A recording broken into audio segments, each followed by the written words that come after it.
سنة بعد سنة أصبحت الممارسة السينمائية تترسخ بمدينة سيدي قاسم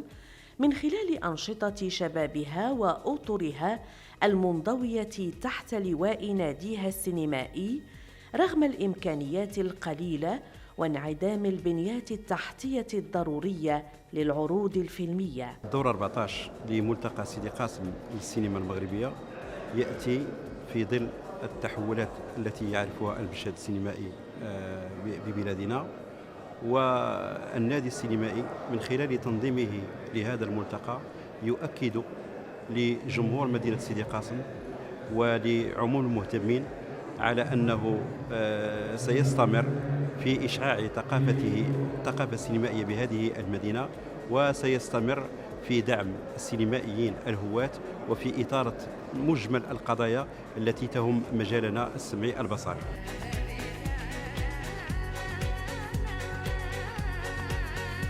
في هذا الإطار شهدت المدينة تنظيم الدورة 14 لملتقاها السينمائي المتمحور حول تجارب السينما المغربية، تجارب الأفلام الروائية الطويلة والروائية القصيرة والأشرطة الوثائقية عربية وأمازيغية. ملتقى سيدي قاسم للسينما المغربية فضاء للمشاهدة وللمناقشة وللاحتكاك بوجوه السينما، وتنظن مدام مدينة سيدي قاسم يعني ما بقات فيها حتى شي قاعة سينمائية، إذن هذه الفرصة الوحيدة للساكنة على الأقل مرة في السنة اللي تيتمكنوا من مشاهدة أو متابعة جديد السينما المغربية، سواء على مستوى الأفلام القصيرة وعلى مستوى الأفلام الروائية الطويلة أو الأفلام الوثائقية. إلى جانب العروض الفيلمية والمسابقة الرسمية لأفلام سينما الهواة، عرف حفل الاختتام أنشطة متعددة لخصت مجمل ما عرفه الملتقى من حركية فنية إبداعية، حيث تم توزيع جوائز المسابقة على الشباب المشارك، شباب أبدى حرفية وعشقا للصورة،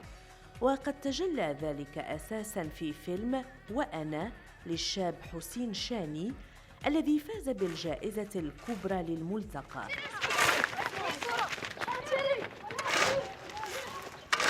الفيلم كيتعرض في مهرجان ديال سيدي قاسم طور 14 وحده الجائزه الاولى. كنتمنى ما نوقفش هنايا ونزيد نشتغل، هذا تكليف ماشي تشريف، هذا الشيء كيفرض عليا ان الفيلم الجاي غيكون احسن من هذا. فقرة التكريمات كانت لحظة استثنائية بتكريم الفاعل الجمعوي ابن المدينة عبد السلام هليلي كاعتراف بخدماته الجليلة لمدينة سيدي قاسم ومثابرته لسنوات في نشر ثقافة سينمائية جادة هادفة. التكريم الذي أعتبره تكريم لجميع الغيورين ولجميع الذين ناظروا في إطار النادي السينمائي طيلة 40 سنة منذ 1975 إلى الآن تقريبا، والنادي استطاع بفضله، لن أنكر فضله علي في مساري المهني والمسار الجمعوي، وبالنسبة أيضا للمدينة أيضا النادي السينمائي له فضل كبير عليها، فالمدينة بطبيعة الحال أصبحت بفضل النادي السينمائي محجا للعديد من النقاد والعديد من الفاعلين والمبدعين والممثلين، وأصبح من خلال هذا الملتقى معروف على المستوى الوطني، وساهم في التخفيف من حدة العنف الرمزي الذي مورس عليها لمدة طويلة من الزمن. التكريم الثاني اتجه صوب الممثل القيدوم حميد نجاح كتلخيص بليغ لمسار متميز في المسرح والسينما من خلال عشرات الأعمال المتميزة، مسار ورغم غناه وتعدد عطاءاته فقد ظل مغيباً ومتراجعاً للوراء، لأن صاحبه آثر الاشتغال في صمت بعيد عن الأضواء الزائفة. هذيك الدار كان ساكن با صالح ومراته، ملي ماتوا ما بقى ساكن حتى شي واحد تما. نتمنى